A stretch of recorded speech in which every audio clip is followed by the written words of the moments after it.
Yo, what's up? This your boy Derek Branch here, strike7sports.com. And I just want to preview and predict tomorrow's big game between the Memphis Tigers and the Cincinnati Bearcats. Game is on the road. The down in Cincinnati, Memphis came off a key victory against Wichita State team that I believe was clearly, offensively challenged, struggled to get points against Memphis. Pretty good defensive unit, but Memphis was just too much for them in the end.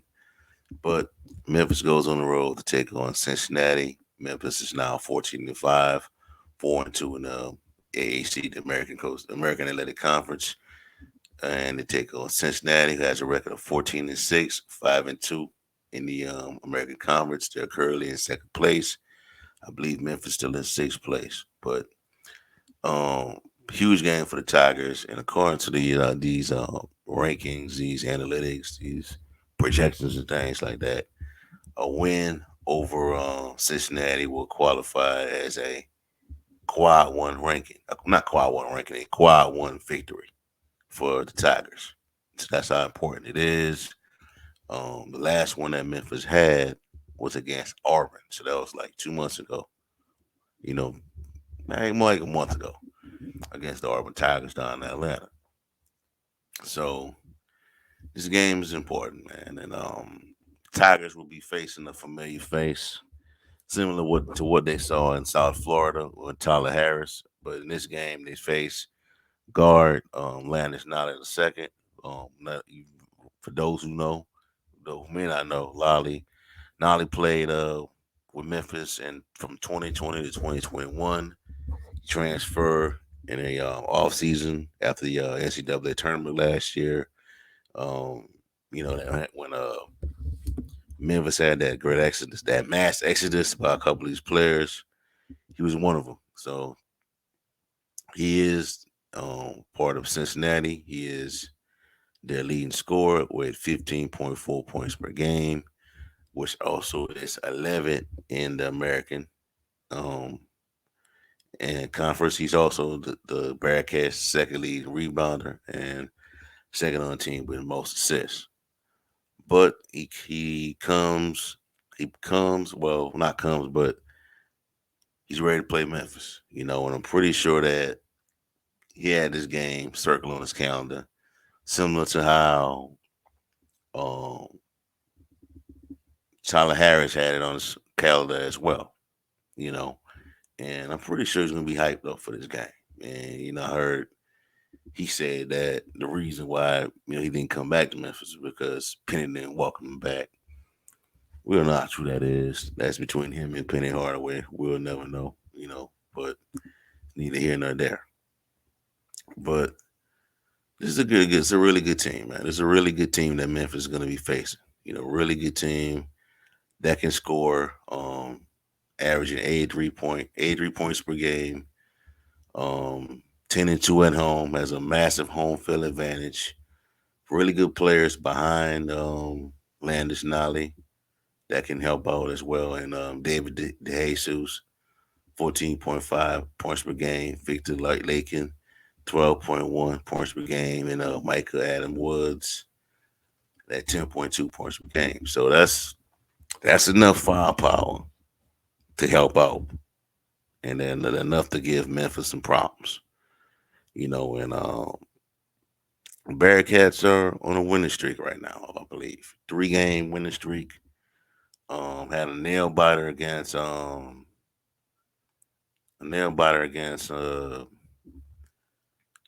SMU. I believe they won by 2 points, if I'm not mistaken. So close game, close game they won. Yeah, 54-52 against SMU. Barely won that game.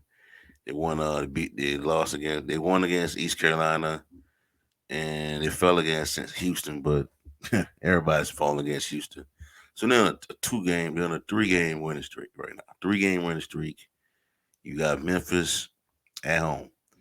So what Memphis has been doing, they do a pretty good job locking up the teams and opposing teams' top player. But the issues is that these other guys catch fire against Memphis, man. Like the second guy, the second option, the third option, they catch fire against the Tigers. And the way Memphis can match this is by scoring, rebounding, trying to force some turnovers, things like that. But that may be difficult to do when you don't have you guys like Alex Lomax, Jane Hardaway, who is shown to be a reliable shooter.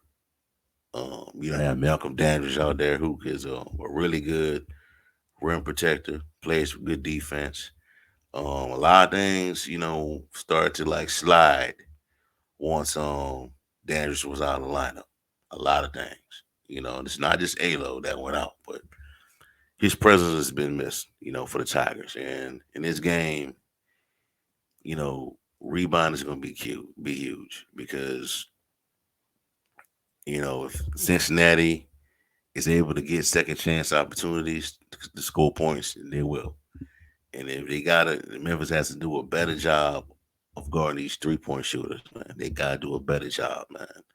And as I've stated in the past, Memphis needs to play the game at the pace they want to play the game, not their opponents. It's great that you can score points and all that, but slow it down, man. Try to force turnovers, attacking the paint.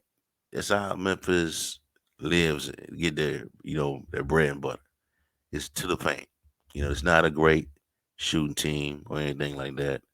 It gets it to the paint, rebounding, forcing turnovers, you know, all those things that make them what they are. And this game could be tough. This game could present those challenges for Memphis. When you got guys that can score, multiple guys that can score, a team that does not has limitations like Wichita State had or East Carolina. Even Memphis struggled with East Carolina for a little bit, but pulled away, and because East Carolina couldn't respond. But this team here can respond. Got some good players on it. Got guys that can score.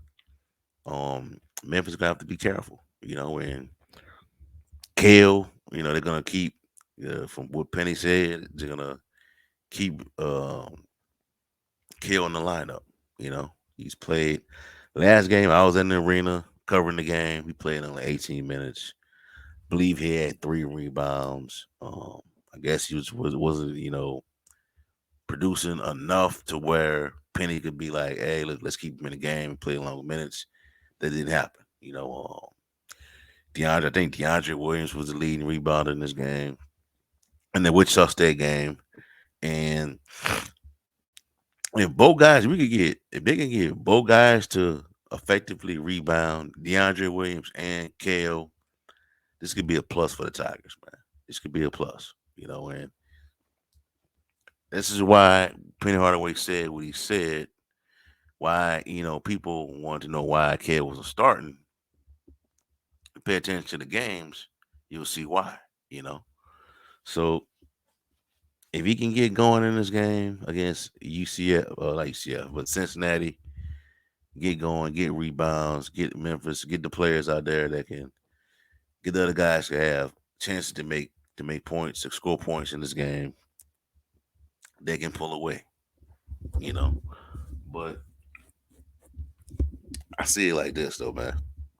I think that this is a game that where you need guys like Alex Lomax, Jane Hardaway, and Malcolm Dandridge on the court because you have your rim protector, you have your guy that can force turnovers, that can be disruptive, you know, on the court, and Alex Lomax, Malcolm Dandridge, your rim protector, and a guy like Jane Hardaway that can make some shots, you know, and you can have yourself a ball game, a tight ball game, this 4 corner second half. But You don't have those guys, and we've seen games where it takes them a while. The Tigers a while to like get things going, get things turned up. You saw it in the Wichita State game. It was struggling for a little bit. Memphis turned it on in the second half. I mean, not even I wouldn't even say the second half, but like um going into the second half, in the first half, as they're closing it out, Memphis got going. In the second half, they just cruised onto a victory. Um, I don't think Memphis can win this game, and that's because you're going to a hostile environment. Team that is 10-2 on the road, not on the road, but 10-2 at home has a massive home field advantage. Playing a really good team that's on a winning streak right now, that's playing with momentum, confidence. I think Memphis loses this game by a score of 87-81. They gotta lose them this game by 6 points. It's not the end of the world for the Tigers. They're still gonna be eligible for the tournament, be able to, get into the tournament on a bubble. I expect them to they have two more games left on the schedule to where they don't before they face Tulane, I believe. And that's against SMU next Thursday and Tulsa. I expect the Tigers to win those games.